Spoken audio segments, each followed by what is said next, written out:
Hey everyone, and welcome back to another video. Today we're going to go on a journey to try to find what is the most random win in the history of the Formula One World Championship. To answer the question though, we first have to define what I mean by random. By random, I mean a race that is won by a surprise winner, but one who did so without too much circumstance, such as many of the main contenders dropping out, leaving them to pick up the pieces. While these are no less deserved, I am basically looking for a race in which you will be very surprised if you were told the winner before the weekend started, but the driver did so by being one of the fastest on the day. While going through, you'll see it is hard to find one with basically no circumstance, but we are looking for one with as little as possible. There are over 1,000 races to go through to find the answer, but we can immediately throw out quite a few. We can get rid of any races that are won by a season's champion, contenders for the championship, or just anyone who is consistently quick throughout that certain season. While some of these may have been won when the driver made a brilliant comeback or some other difficult circumstances, that isn't really what I'm looking for, as I want more of a random winner. Before getting into it though, if you enjoyed the video, then please give it a like and share the video, and for more similar content then you can subscribe to the channel. To begin our journey, let's take a look at some of the races in which you've had a surprise winner in the last few years. Three that immediately come to mind are Pierre Gasly at the 2020 Italian Grand Prix, Sergio Perez at the 2020 Sakir Grand Prix, and Esteban Ocon at the 2021 Hungarian Grand Prix. Do any of these strongly fit the criteria though? At 2020 Italy, Gasly found his way up front with a fortunately timed red flag, along with Lewis Hamilton being handed a penalty for entering the pit lane while closed. At 2020 Sakir, Sergio Perez made a brilliant comeback from last early in the race, but he did receive help from Mercedes, giving both their drivers poor pit stops, along with George Russell suffering an additional puncture. And at 2021 Hungary, Ocon was helped by a first-turn collision, forcing Valtteri Bottas and Perez to retire, along with damaging Max Verstappen's car to the point it was uncompetitive, and a poorly timed switch to dry tires by Hamilton. Therefore, I would say all three of these were heavily influenced by circumstance. However, there is one recent race that I feel was a bit potentially less influenced by circumstance, and that would be Daniel Ricciardo at the 2021 Italian Grand Prix. While the race did feature the controversial collision between Hamilton and Verstappen causing them both to retire, Ricciardo was running ahead of both drivers when it happened, and at least had a chance to potentially beat them had they not retired. There was also a bit of circumstance with Bottas having to start at the back of the field doing an engine change after winning the sprint race. Overall, I think this is a good place to start though, as Ricciardo was not a driver that really contended for wins at any other point of the season, and one with a bit less circumstance than the first examples. Now let's look back a bit further and see if we can do better. When thinking back to famous surprise wins a bit further back, there is a few that immediately stick out. Some of these include Olivier Panis at the 1996 Monaco Grand Prix, Damon Hill at the 1998 Belgian Grand Prix, and Johnny Herbert at the 1999 European Grand Prix. However, all three of these races were heavily influenced by circumstance, with most or even all the main contenders from that year either retiring or suffering major issues, so these can all be discounted. There are also races that would initially look like contenders, such as Phil Hill at the 1960 Italian Grand Prix, or Innes Ireland at the 1961 US Grand Prix, but when you look a bit deeper at those, you would see that the more competitive British teams boycotted Italy in 1860, and Ferrari, who dominated the 1961 season, did not show up to Watkins Glen that year following the death of Wolfgang von Trips. Therefore, these are two more races we can knock off the list. Another race from around this time was Giancarlo Baghetti taking his only win on debut at the 1961 French Grand Prix. This was also Baghetti's only significant result in his career, but he did do it in a dominant Ferrari, and pretty much all that year's main contenders either retired from the race or ran into significant problems, taking them out of contention. Another one that looks like a contender, at least on paper, would be Jean-Pierre Jabouille at the 1979 French Grand Prix. The win was his only points finish of the season, and he was only 13th in the championship that year, which is the second lowest for any driver that won a race in a season. However, a deeper look would show that the lack of results that year was due to a woefully unreliable Renault and not down to his pace. In fact, he actually took 4 poles that year, which is tied for the most, and teammate René Arnoux even took 2 more himself. You could say it was more random that his Renault actually lasted the race, but this isn't the type of win that I'm looking for.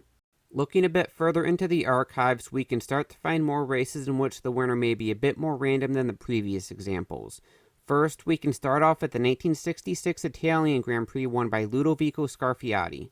It was his only career win and podium, which came in a career that was only 10 starts.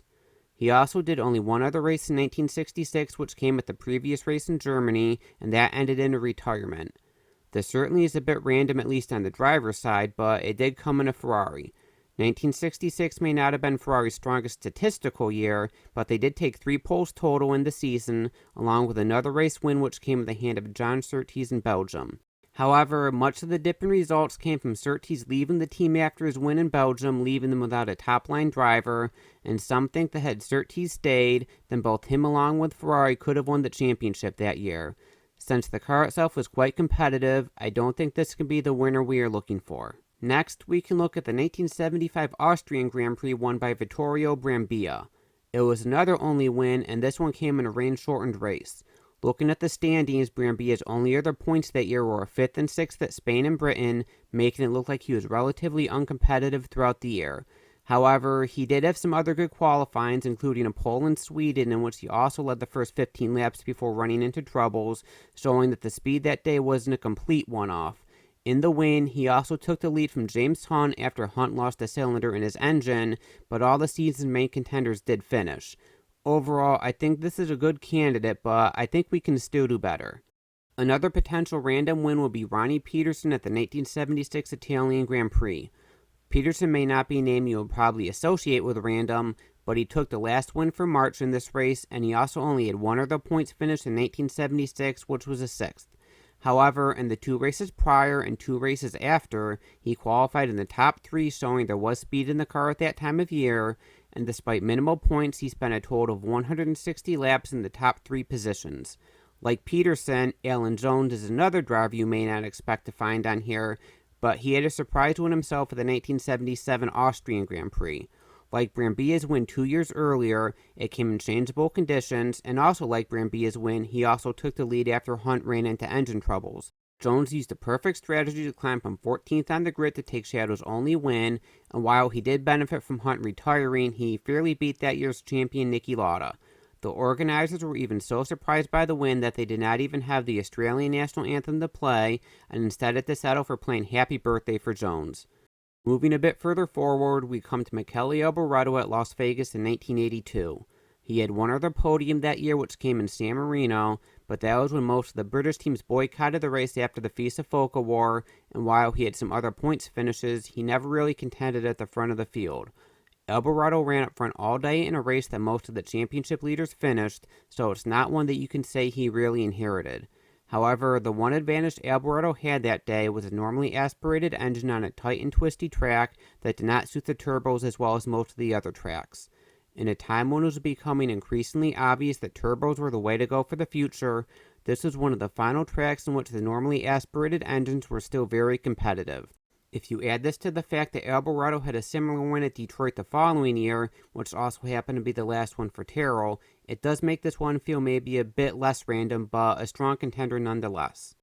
Going back to 1968, we find a win by Joe Sifford at the British Grand Prix in a private Lotus entered by Rob Walker. Private cars never really had much success to begin with, but this was moving towards an era in which private entries were becoming less common. Sifford didn't really have any other significant race results that year, but it was another case of a driver running near the front of the field in other races in some of the previous examples, but for whatever reason they cannot transfer that to a significant result often. He also even got pole for the season finale in Mexico. Another thing that you could look to is that he did claim the lead after the factory Lotuses of Graham Hill and Jackie Oliver retired. This combined with the fact that while this was a private entry, the win did come in the car that won the championship that year in the hands of Hill, so I think that would make it hard to classify this as the most random win ever. While many of these are strong contenders so far, when looking through all the races, there are 7 that really stick out to me as best meeting the criteria that I am looking for. The first one of these is the 2003 Brazilian Grand Prix won by Giancarlo Fisichella in a Jordan. The race was a chaotic, wet race which saw Fisichella overtake Kimi Räikkönen for the win right before the end of the shortened race. Fisichella played the strategy perfectly, pitting early under the safety car start, which helped him eventually come to the front. Fisichella only scored points on one other occasion that year, and only had 3 top 10 qualifyings, including a season-best 8th for this race. One advantage he did have, though, was the wet Bridgestone tires, which worked better in the conditions than the Michelins, and also both Ferraris retired from the race, including Rubens Barrichello, who retired from the lead late after running out of fuel, which allowed Fisichella to win.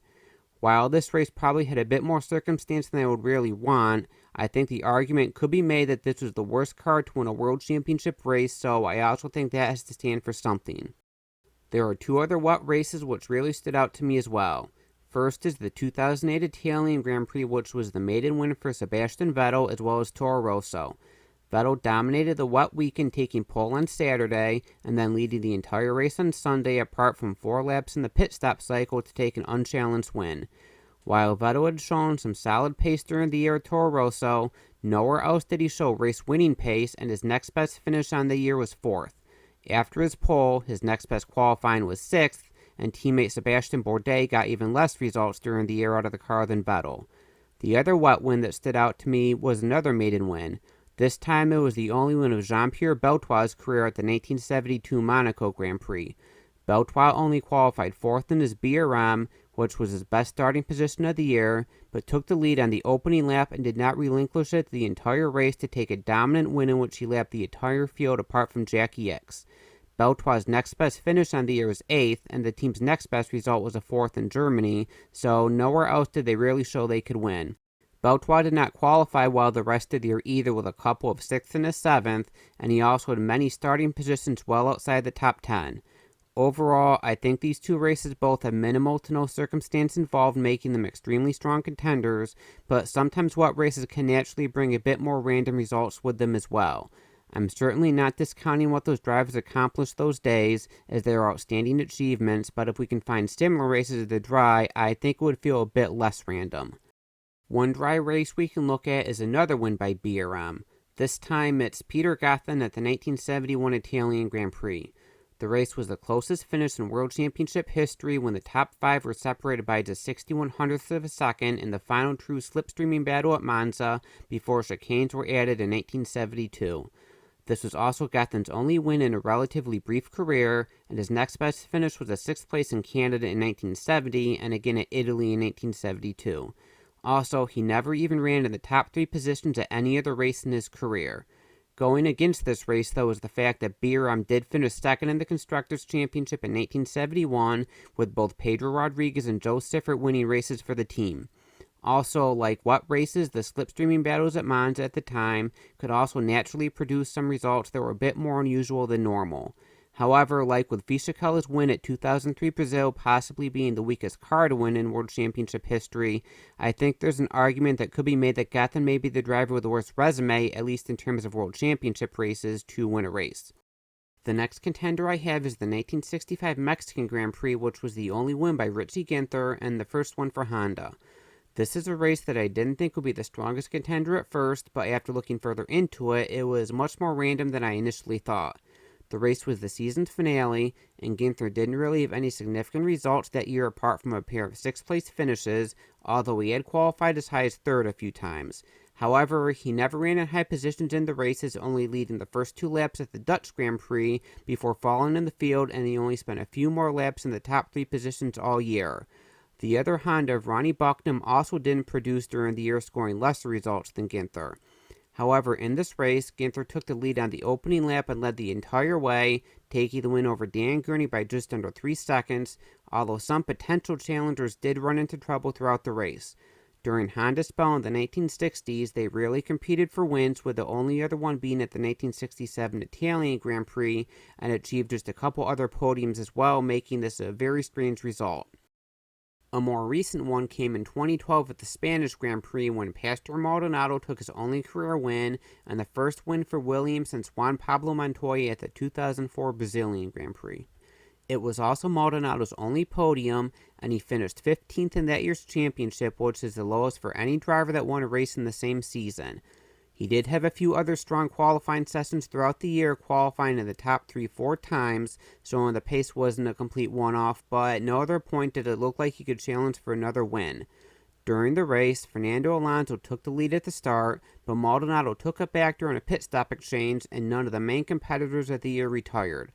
The only real circumstance that helped Maldonado was Lewis Hamilton being excluded from qualifying after taking the pole due to not having enough fuel left to provide a sample, relegating him to the back of the grid. There's no guarantee that Hamilton would have beaten Maldonado in a straight fight, but it was a strong competitor that likely would have at least given him a fight. I wouldn't be surprised to find if many of you pick Maldonado's as the most random win, but when considering all the factors, there is one more I would like to propose, and we have to go all the way back to 1959 for it.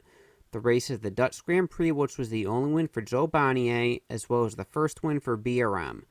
For the race, he took his only career pole and led the majority of the race, beating that year's world champion Jack Brabham in a fair fight. There is a bit of circumstance involved when Stirling Moss took the lead away from him as the race was entering its latter stages, but retired just a few laps later with gearbox failure, so it's at least possible that Bonnier could have fought back. Bonnier had a long career of over 100 Grand Prix starts spanning from 1956 to 1971, and not only did he never win again, but he also never even finished on the podium again. His best finish in his career after this race was 5th, which he did 9 times, although he did have a 4th at Morocco the year before in 1958. He also only started in the top 3 one more time in his career and spent very little time at the front of the field overall.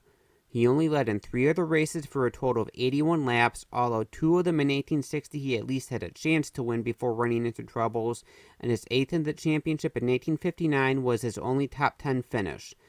BRM also wasn't really competitive at the time, with their only other podium of the year being Moss taking a private car to 2nd in the British Grand Prix, and the team did not win again until 1962. One argument that could be used in Bonnier's defense, though, could be that after 1962, he spent the rest of his career in private entries, although some of the cars he drove did win races in the hands of other drivers. As discussed earlier, while it was difficult, Joe Siffert showed that it was at least possible to produce solid results and even win in a strong private car, and Bonnier never really even came close to a podium. After going through all these races, I personally consider Bonnier's performance that day to be the most random win in the history of the Formula One World Championship. I think many of these races are strong contenders as well, though, and strong arguments could be made for many of them. Which one of these do you think was the most random win? Was it one of the ones I suggested, or perhaps one that I didn't even bring up? Let me know in the comments because I'd be interested to know what you think. Thanks for watching.